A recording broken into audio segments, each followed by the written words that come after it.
आज की कहानी का ये हिस्सा सच कहूं तो अब तक का सबसे खौफनाक हिस्सा है।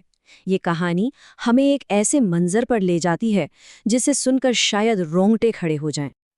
जरा सोचकर देखिए, चारों तरफ घना काला अंधेरा और उस अंधेरे में बस एक आवाज गूंज रही है, ढोल की एक धीमी सी थाप जो सन्नाटे को चीरती हुई सीधा दिल में दहशत पैदा कर रही थी। तो कहानी अब हमें सीधा उस मंदिर के अंदर ले जाती है जहां राघव एकदम अकेला है और वो आवाज धम धम धम वो लगातार आ रही है, जैसे कोई जहर हो जो कानों से सीधा दिल में उतर रहा हो। सांसें तेज होती जा रही हैं और डर धीरे धीरे उस पर हावी हो रहा है। तो अब राघव एक फैसला करता है, मतलब डरकर बैठने से तो कुछ होगा नहीं, है ना? तो उसने हिम्मत जुटाई, हाथ कांप रहे थे, पर उसने अपनी टॉर्च निकाली और उसकी लाइट सीधा उस आवाज की तरफ कर दी। और जैसे ही टॉर्च की लाइट उस चेहरे पर पड़ी, बस मानो राघव के लिए वक्त ही रुक गया। जो सामने था वो किसी भी हकीकत से परे था। उस पर यकीन करना नामुमकिन था। तो सवाल ये है कि आखिर उस लाइट में दिखा क्या? ऐसा क्या था जिसने राघव के होश ही उड़ा दिए? चलिए देखते हैं उस खौफनाक चेहरे का सच, क्योंकि वो कोई आम इंसान तो बिल्कुल नहीं था।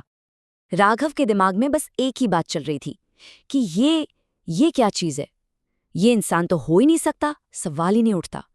जो चेहरा दिखा वो समझ से ही बाहर था। उसका आधा हिस्सा वो इंसान का था, शायद कुछ जाना पहचाना सा भी, और दूसरा आधा हिस्सा एक सड़ती हुई गली हुई लाश का। मतलब जिंदगी और मौत का एक ऐसा भयानक कॉम्बिनेशन जो किसी भी बुरे सपने से 1000 गुना ज्यादा डरावना था। और सिर्फ इतना ही नहीं, उसकी आंखें जैसे सुलगते हुए कोयले हों, लाल दहकती हुई, और गले से जो आवाज आ रही थी ना, वो किसी के चीखने जैसी थी, जैसे किसी का गला रेता जा रहा हो। खौफनाक। लेकिन डर यहीं खत्म नहीं हुआ। असल में असली खौफ तो अब शुरू होने वाला था, क्योंकि उस ढोल की आवाज का एक मकसद था, एक बहुत ही भयानक मकसद। जैसे जैसे वो ढोल पर थाप देता, उस मंदिर के कोनों से लाशें उठने लगीं। हाँ, वही मुर्दे जो सालों से वहीं दफन थे, वो अब अपनी कब्रों से उठकर खड़े हो रहे थे। और ये कोई आम मुर्दे नहीं थे, ये तो चलते फिरते बुरे सपने थे। किसी के हाथ टूटे हुए, किसी की आंखें बाहर को निकली हुईं और मुंह से सड़ते हुए मुंह से कीड़े गिर रहे थे। और ये पूरी फौज धीरे धीरे राघव की तरफ बढ़ने लगी। सोचिए, उनमें से एक लाश राघव के ठीक पास आ गई और उसने अपना वो ठंडा बेजान हाथ सीधा राघव के कंधे पर रख दिया। और वो छुअन वो ऐसी थी जैसे बर्फ का कोई टुकड़ा सीधा हड्डी तक चुभ गया हो, मौत जैसी ठंडी। और फिर उस लाश के गले से एक आवाज आई, एक ठंडी सी फुसफुसाहट, जिसमें राघव के लिए उसका भविष्य छुपा था। बस अब तो दहशत सर पर चढ़ चुकी थी। राघव ने टॉर्च वहीं फेंकी और पागलों की तरह दरवाजा पीटने लगा, उसे खोलने की कोशिश करने लगा, पर सब बेकार। दरवाजा टस से मस नहीं हुआ। वो उन मुर्दों के साथ वहीं कैद हो गया था। पीछे ढोल की आवाज फिर से शुरू हो गई। लाशें और करीब आ रही थीं। जब भागने का कोई रास्ता नहीं बचा, तो राघव ने हिम्मत की और सीधा उस ढोल वाले से ही सवाल किया। जब सारी उम्मीदें टूट गईं, तो राघव बस चीख पड़ा।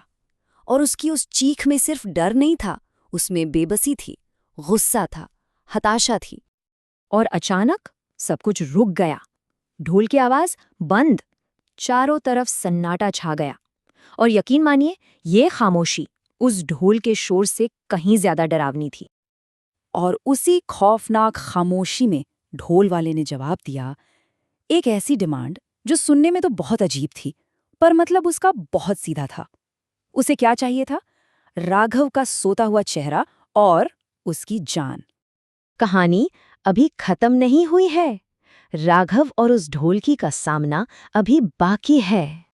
तो सबसे बड़ा सवाल यही है, क्या राघव उस मंदिर से, उस ढोलकी से और उसके मुर्दों की फौज से बच पाएगा, या फिर उसका अंजाम भी वही होगा जो बाकियों का हुआ, हमेशा के लिए उन्हीं में से एक बन जाना।